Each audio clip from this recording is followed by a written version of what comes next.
नमस्कार, मैं हूँ मिली त्रिवेदी।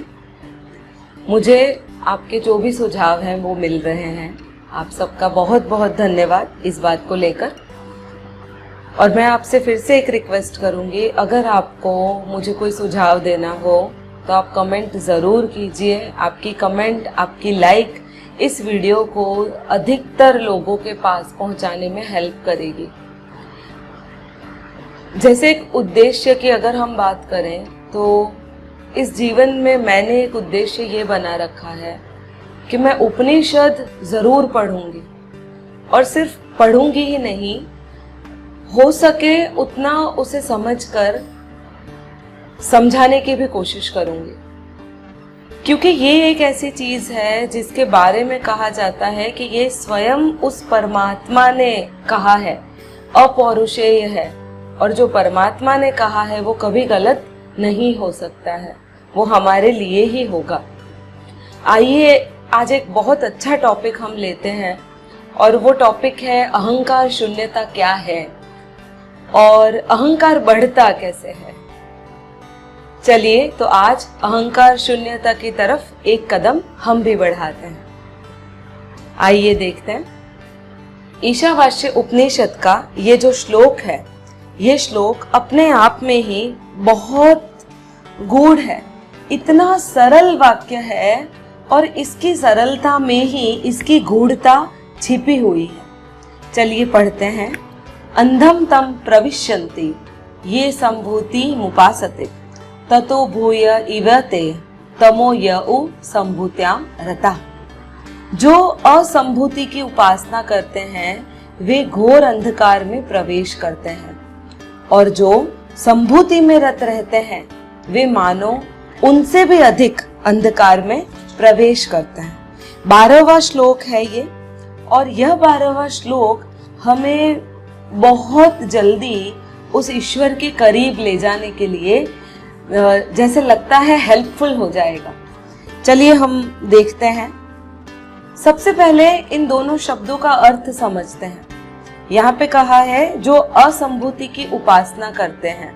अब असंभूति क्या है? असंभूति का सीधा सीधा मतलब होता है प्रकृति। हमारी प्रकृति जो हम में है, जैसे हमारी इंद्रियां काम करती हैं, बिल्कुल वह। दूसरा शब्द जो इन्होंने लिया है, उपनिषद में कहा है, वो है संभूति। संभूति का सीधा सीधा मतलब होता है अहंकार। अब इस श्लोक में क्या कहा है जरा फिर से देखिए। जो असंभूति की उपासना करते हैं वे घोर अंधकार में प्रवेश करते हैं, और जो संभूति में रत हैं वे मानो उनसे भी अधिक अंधकार में प्रवेश करते हैं। अब सबसे पहले आप प्रकाश और अंधकार के बीच का डिफरेंस समझिए। प्रकाश मतलब क्या है? Absence of darkness. अंधकार जहां पर नहीं है वह क्या है? प्रकाश। अंधकार क्या है? जहां पर प्रकाश नहीं है वह। हर व्यक्ति के लिए अपना प्रकाश, अपना अंधकार अलग अलग है। आप देखिए, काफी ऐसे जानवर हैं जो दिन के उजाले में देख नहीं पाते। काफी ऐसे जानवर हैं जो रात के अंधेरे में देख पाते हैं बड़ी आसानी से। हम उजाले में देख पाते हैं। हमारे लिए दिन उजाला है, उन जानवरों के लिए रात उजाला है। हमें अंधकार और प्रकाश को बहुत आसानी से समझना चाहिए।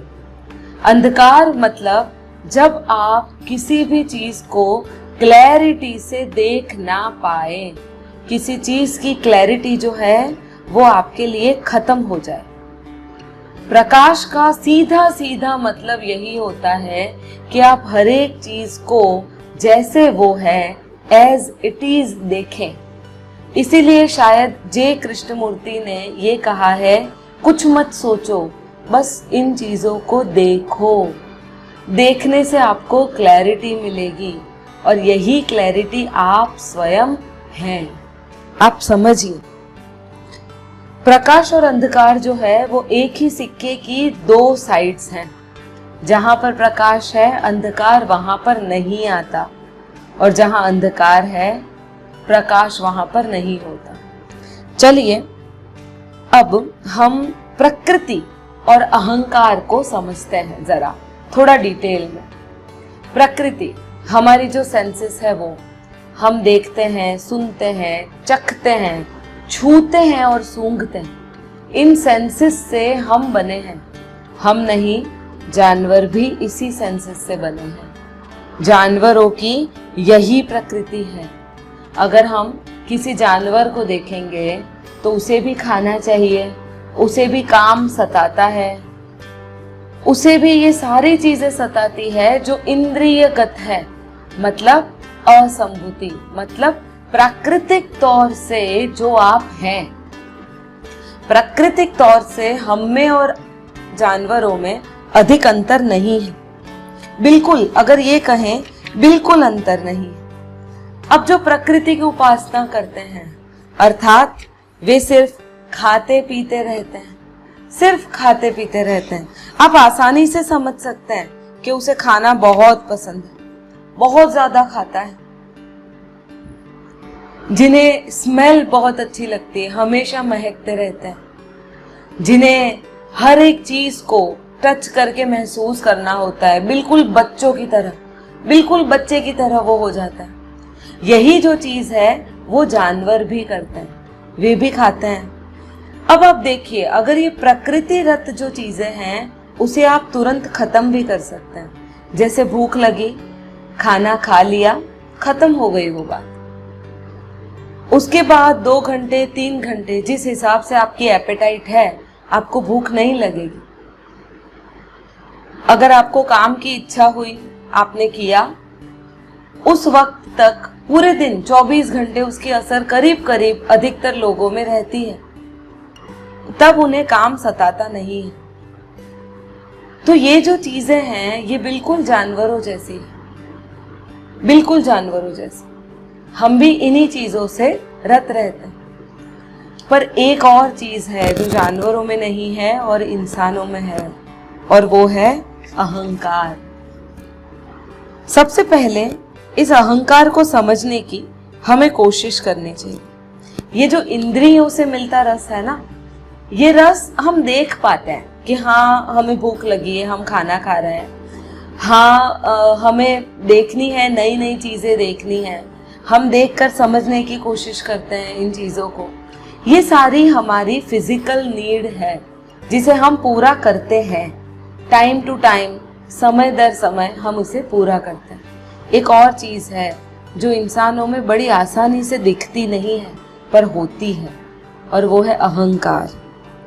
किसी को पद प्रतिष्ठा का अहंकार होता है, प्रत्यक्ष तौर पे दिखता नहीं है वो।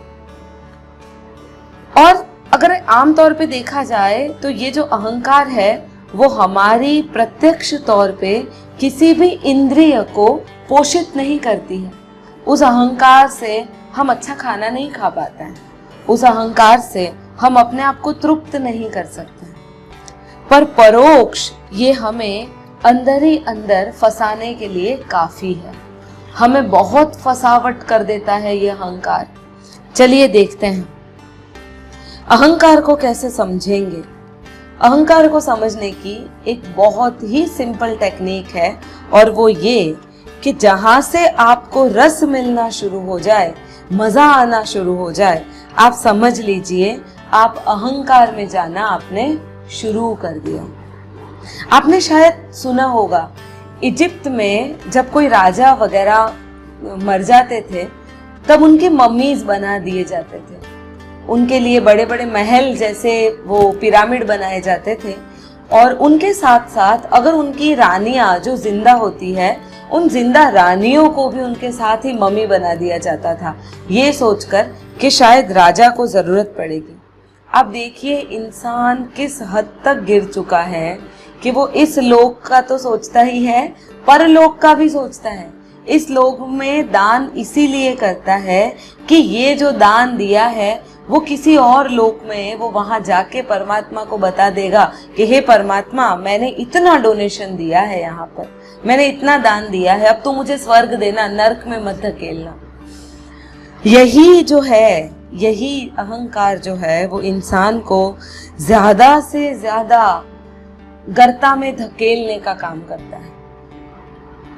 सभ्य मनुष्य, सभ्य जिस सभ्यता में हम रहते हैं, वो इंद्रियों की तो उपासना का एक बहुत अच्छा मतलब है। उप मतलब पास, आसन मतलब बैठना, उपासना मतलब पास बैठना। इंद्रियों की तो उपासना करने ही लगता है, साथ साथ में इस इंद्रियों से दूर भी भागने की कोशिश करता है। आप देखिए, काफी लोग ऐसे हैं जो खूब धन अर्जित करते हैं, इतना धन अर्जित करते हैं, इतना धन अर्जित करते हैं कि धन अर्जित करते करते उन्हें सिर्फ अपने बैंक बैलेंस के नंबरों को देखने में मजा आती है। बस वो वही देखते रहते हैं कि हमने कितना सारा धन अर्जित कर लिया, और ज्यादा पैसा, ज्यादा ओहदा उन्हें और धन अर्जित करने में सहाय करता है। अब ये क्या है? ये धन का अहंकार ही तो है जो इंसान को और ज्यादा धन का संचय करने के लिए प्रेरित करता है। आप देखिए, जब आपको भूख लगी होगी, आपकी एपेटाइट के हिसाब से आप खाना खा लेंगे। किसी का 2 रोटी का है, कोई 5 रोटी खाता है, कोई 10 रोटी खा के संतुष्ट हो जाता है। हर किसी की एपेटाइट अलग अलग होती है। ऐसा तो नहीं होगा आप निरंतर खाते ही रहेंगे, सिर्फ खाना सूझता रहेगा आपको, नहीं। आप जानवरों को देखिए, ये जानवर भी जब भूख लगती है, मैं तो कहती हूँ शेर जैसा शेर भी जो बहुत ज्यादा हिंसक है, वह भी जब खाना खाएगा, जब शिकार करेगा तब बहुत हिंसक हो जाएगा, पर जब उसका पेट भर जाएगा बहुत शांत रह जाएंगे। वो खाना मिल गया, बहुत शांत रहेंगे।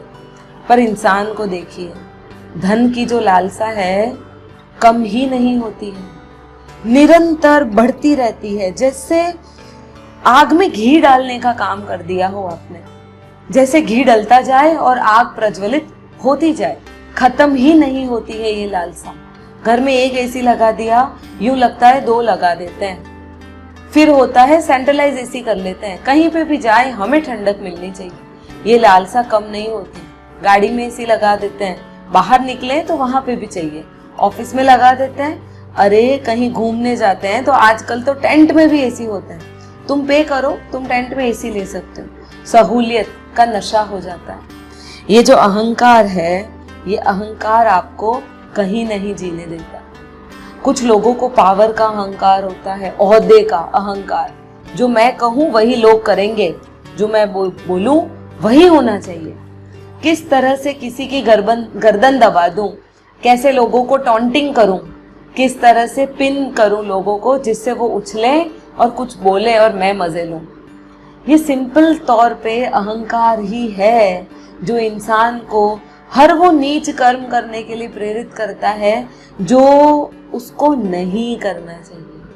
आप देखिए, जो हिंसक पशु होता है उससे भी कहीं ज्यादा हिंसक पॉलिटिशियन होता है, उससे भी कहीं ज्यादा हिंसक ये जो आम इंसान हम आसपास देख रहे हैं ना, वो होता है बहुत हिंसक। मौका मिलेगा और वो वार करेगा, जरूर वार करेगा तुम पर। सिर्फ इतना नहीं, त्याग भी व्यक्ति को अहंकारी बना देता है। अब सबसे ज्यादा क्वेश्चन हम ये करेंगे, त्याग से क्या अहंकार? कोई कहेगा मैं 2 दिन के उपवास कर सकता हूँ, भूखा ही रहता हूँ। लोग बोलेंगे अरे वाह, लोग भी बड़े समझदार है, समझ गए कि अच्छा इसे भूखा रहने में तृप्ति मिलती है, तो चलिए इसे और भूखा रखते। कहेंगे वाह वाह, तुम तो भूखे रह सकते हो, हमारे बस का नहीं है, तुम कितने बड़े त्यागी हो, अनाज त्याग सकते हो।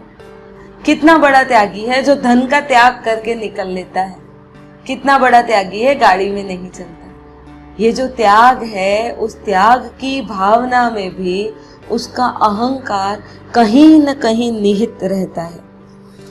हमेशा एक चीज समझिएगा, इंद्रियों की तृप्ति के लिए हमें बाहर जाना पड़ेगा, खाना हमें बाहर से मिलेगा, पर ये इंद्रियां सटल है, थोड़ी सी सतही तौर पर है, इस वजह से बहुत ज्यादा जल्दी तृप्त हो जाती है। पर अहंकार को समझने के लिए आपको अंदर जाना पड़ेगा। तुलनात्मक तौर पे अगर देखा जाए तो अहंकार दूसरे की आंखों से ही बढ़ता है।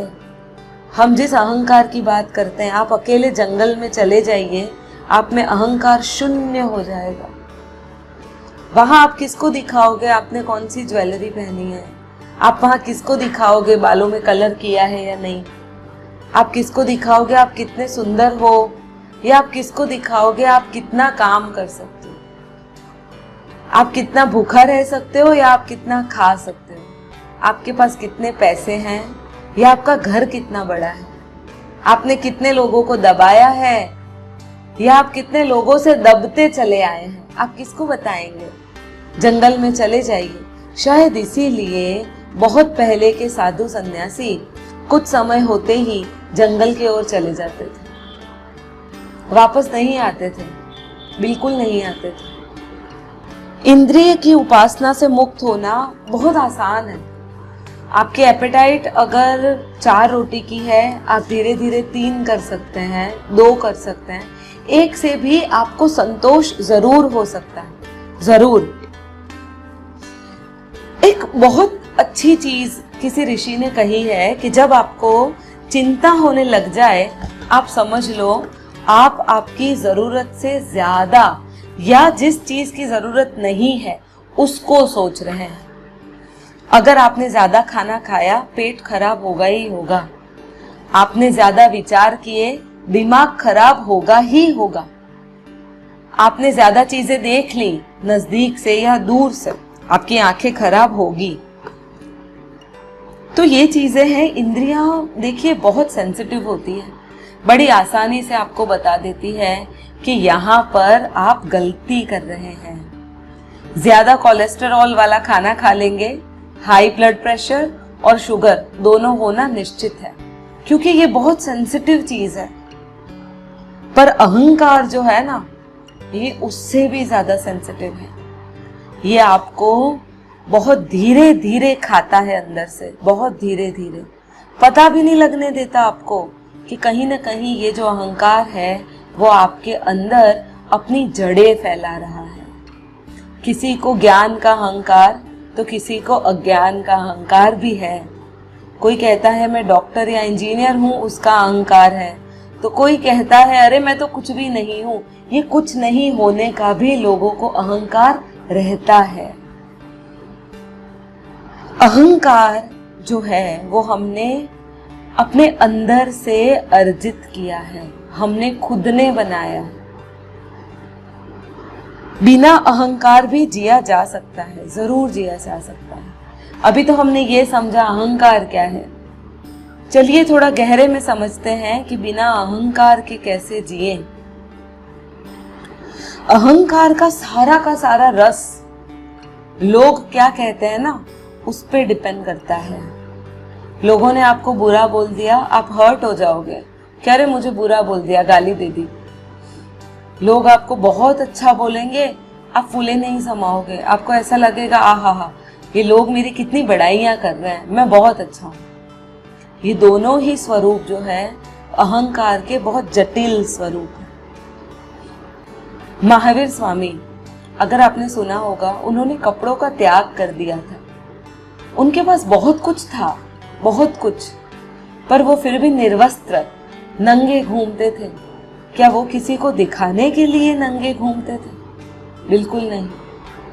बुद्ध के बारे में ऐसा कहा जाता है कि चिड़िया चुगती है उतना खाना वो खाते थे, सिर्फ उन्हें ज्यादा खाने का मोह नहीं था, चुप रहते थे, अधिकतर बोलते नहीं थे।